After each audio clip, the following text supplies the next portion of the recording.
Hey guys, it's Jess from She's the Posh. Welcome back. And today we're going to be talking about 5 things that wealthy people do that you can do too. These are tips that I wish I had done when I was 18 or 20. So young people, I'm talking to you. And I started doing these things in my 30s, so I'm playing a little bit of catch up on things like retirement. So I want to give you guys my tips so that you can learn from me. And I understand the whole money talk can be very touchy and taboo, and none of this is bragging. These are just tips that have really helped me and that other people can do too, and I wish I would have known because I could have saved myself a whole lot more money. So let's get started. First of all, I'm going to talk about my eye candy right here. I have a little eye candy for you. This is the bag I'm currently rocking. This is my vintage Gucci backpack. She's so cute. I love her. And I actually have her in my handbag collections. If you want to see how I wear her, click on that. So tip number 1 that the wealthy people do is they talk to a financial advisor. And I used to think that a financial advisor would be so expensive and you had to have lots of money before you could talk to somebody to start investing and doing things. And that is completely false. Actually, a lot of your banks and things that set up have financial advisors in there. So what they helped me do is I didn't start to see one until I was in my 30s, and they helped me get ready to pay off student debt. They gave me a plan. They told me how to set up, I had retirement, but I had stopped putting money into retirement. They kind of explained to me the whole process. They made it so easy and then explained how I can become debt-free. So much advice, and it didn't cost me a cent. How they get paid is what they want to do is they wanted me to save money, get debt-free, and then invest with them. So then I would give them extra money that they would invest, and again, they make a percentage of that investment, which is money that I would never had I not invested it with them. So I really, really recommend just talking to a financial advisor. They do not judge you. I thought I would be judged. I thought that they would pick apart some of my financial decisions and things that I did because I was in, a fair amount of debt from college. I just thought they would be like, oh, why do you do this? Why do you do that? And it was not like that at all. So I definitely recommend that no matter how bad you think things are, talking to a financial advisor will really, really help you. If anything, it'll give you peace of mind. The second thing that wealthy people do that you can do too is invest. So first of all, setting up a retirement account. Most of these retirement accounts are through your work. They'll offer 3% match. So that is 3% money that you're leaving on the table if you are not investing in your company's 401k or IRA that they offer. So that's free money that you should be getting. So you should be at the very least doing that.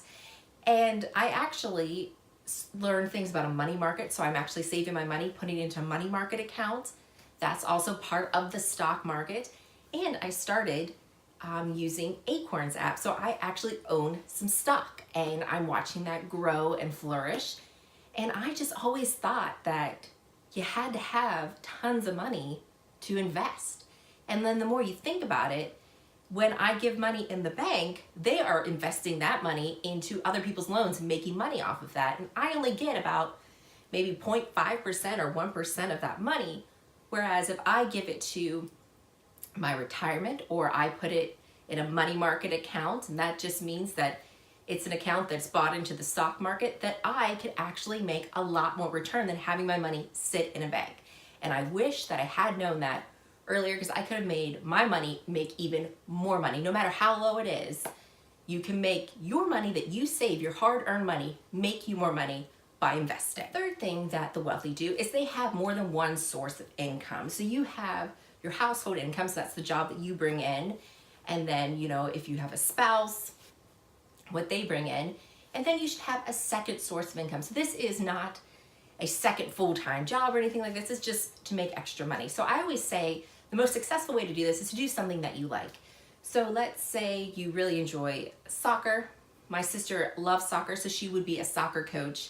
And she would make, the soccer coach for a season, and she'd make some, maybe $1,000 to coach for the season, made some extra money doing that.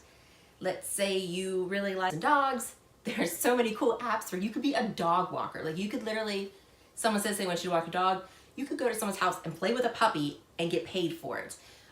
Say you like driving around, you could be an Uber driver. There's so many different ways that you can save money. Like I wish this existed when I was in college, because I would be like hustling all the time to make this extra cash. And for me, I sell on Poshmark. I resell items that I have in my closet no longer using. I actually buy items that are on sale. So, you see shoes that are a really great deal. You're like, wow, those are designer shoes for so cheap. I wish they were my size. Well, if they're not in my size, I can still buy them, then resell them and make a markup and take the cash for that. So that is a tip to start thinking about ways you can have a little bit extra source of income. Tip number 4 is to spend, it was a tip that my dad gave me that kind of stuck with me with saving money. He always said, spend less than you have and you'll always be rich. So he kind of taught me, so how I like to save. So you should be saving every month. I know some months are gonna be hard and you might have to dip into your savings, things like that. But what I did that helped me save money, especially when I was really young, is I always treated my savings like it was a bill. So I remember in college, this is so sad, I made $5.15 an hour. I know it was minimum wage for the longest time, $5.15, and I would get my paycheck every 2 weeks, and it'd be like $137. I kid you not, because I got that $137, and that had to last me 2 weeks. So what I would always do is I would take $50 from that $137 and put it right into my savings account. I would act like that money doesn't exist. Then I would take the other cash, and that's what I would use to last me those 2 weeks. So luckily I had a food plan and other things like that. But again, that was fun money, that was that, and I tried to make that money just stretch as far as it could go. And yeah, I figured out, like I was still saving money. Like I had to pay cash for my parents didn't help me with school. So by putting that $50 away, I know that doesn't seem like a lot, but $50 a paycheck ended up being $100 a month. And after a year, that's $1,200 in my savings from just putting $50 a paycheck away. That's just the way to think of it, is just to see, especially if you eliminate a payment. Like that's the easiest way to save money, is you eliminate a student loan. So if you had a student loan payment of $100, you pay it off, you're used to paying that $100. You're used to not having that money. Instead of spending that money, you take that $100 and you take half of it to pay off other debt you have, and you take the other half and put it into your savings because you're used to not having it. So that's just a tip that I always did, is just to always save and have that amount and treat it like it's a bill that you have to pay. And tip number 5 that the wealthy do, that you really should try to do too, and which is why the tip number 1 is speaking to a financial advisor, is to become debt-free. So I wish, I remember in high school, nobody really talks about debt. Nobody really talks about money that much. And I just feel like it's so essential for life. You have to learn all these tips. And to become debt-free is an amazing thing. And I'm working with my financial advisors. The only debt I have left now, I got my student loans paid off, I don't have credit card debt, is my home. And I'm working really hard to have that paid off in 10 years. And just imagine the burden that will leave to be debt-free.